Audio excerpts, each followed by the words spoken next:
Early warnings. Strategically, the Russians deployed more bombers, they deployed more submarines. They're still very capable. With the world's largest nuclear arsenal and hypersonic weapons, General Glenn Van Herk.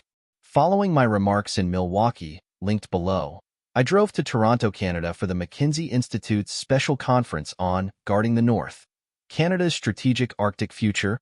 I was put on last Wednesday's 2 p.m. security panel, seated next to Canada's former ambassador to Russia, a pleasant lady who assured everyone that the greatest threat to the Arctic was climate change. The high point of the conference was meeting General Glenn D. Van Herk, former commander of NORAD and NORTHCOM. Van Herk says Americans and Canadians need to understand their strategic vulnerabilities. Also attending the conference was Major General Scott Clancy, who formerly served as NORAD's Director of Operations. Clancy created something called Scott's Report Card, in which he gave North America's commitment to defense N, F, and a D-, respectively. All the generals at the special conference testified to the unwillingness of Ottawa and Washington to commit the necessary resources to defend the continent from Russian missiles and bombers. Not only are we facing 4 years without early warning, AWACS, aircraft, but we only have 40 launchers to defend against ballistic missile attacks while the Russians have hundreds of ballistic missiles. We cannot defend everything, said General Van Herk. The question is, what do we want to defend? Many people erroneously imagine that President Reagan succeeded with his Strategic Defense Initiative, SDI. They imagine America is protected against missile attacks. In truth, very little came of Reagan's SDI. We have no defensive systems that can reliably stop a long-range Russian cruise missile or hypersonic missiles. We could try to use fighter aircraft to stop cruise missiles, said Van Herk doubtfully. But then, NORAD deploys only a dozen such fighters compared to many hundreds that were available in the past. Why do we have so few aircraft on duty? Most of our aircraft are forward deployed to other theaters. We are defending allies in Europe, the Middle East, and the Far East. Consequently, the United States Air Force is stretched thin. Van Herk then explained, "We do not train enough pilots. Here is a riddle for higher management. Failing to inspire young men to enter pilot training is one thing.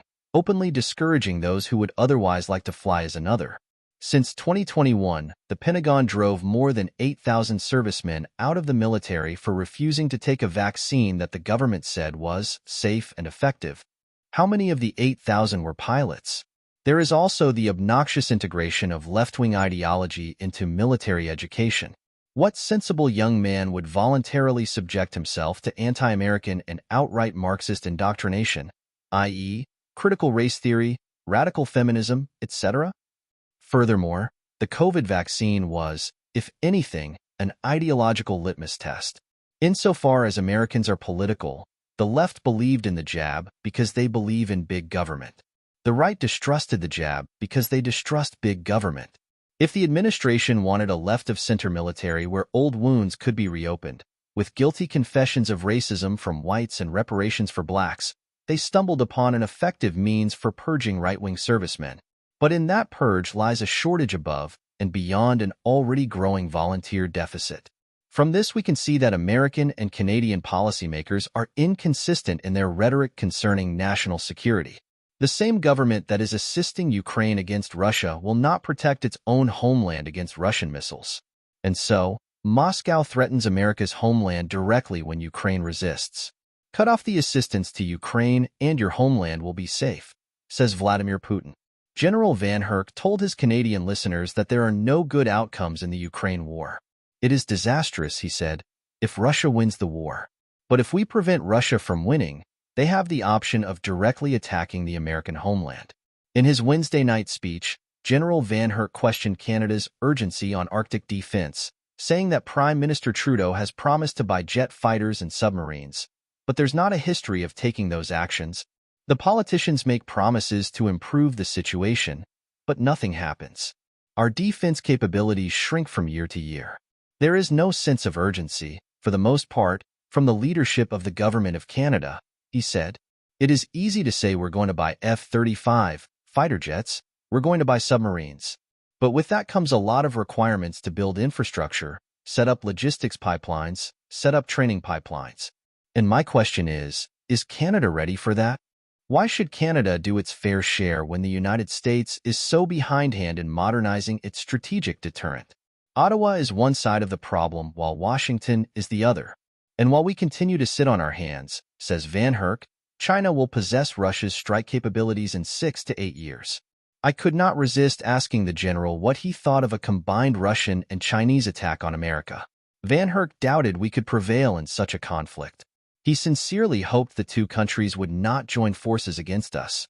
Yet, he explained, Chinese bombers are presently flying missions out of Russian bases. This reminds me of a conversation I had with GRU defector Stanislav Lunev in 1998. Lunev told me that Russian and Chinese planners started working together in the early 1990s. He believed that Russia and China could defeat the United States in a future war. Chinese manpower with Russian nuclear missile power, said Lunev, is a winning combination. Like Colonel Lunev, General Van Herk stressed Russia's formidable strategic capabilities. For me, the testimony of General Van Herk was hardly a surprise. The dynamic of the Russia-China collaboration is perfectly obvious. Defectors from the Soviet Union and Russia, like Anatoly Golitsyn and Lunev, warned us about Sino-Russian collusion in the 1980s and 90s. Unfortunately, our leaders have ignored the defectors. Our plutocrats wanted to exploit the cheap labor of China and the cheap resources of Russia. They rushed forward and swallowed a baited hook. Why did our leading financial people, who buy politicians by the dozen, take the communist bait? And why do they continue to delude themselves at this late hour? Why is our system of freedom and free government so eager to commit suicide? To answer this question, we may consult books on Western decline, from Friedrich Nietzsche and Oswald Spengler to Richard Weaver and Eric Voegelin.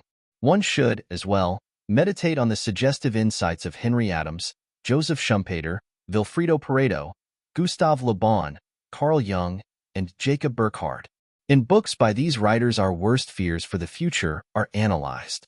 Here we find the suicide of the West explained in philosophic or psychological or historical terms. Of course, these authors are not always right in what they propose. Each made mistakes.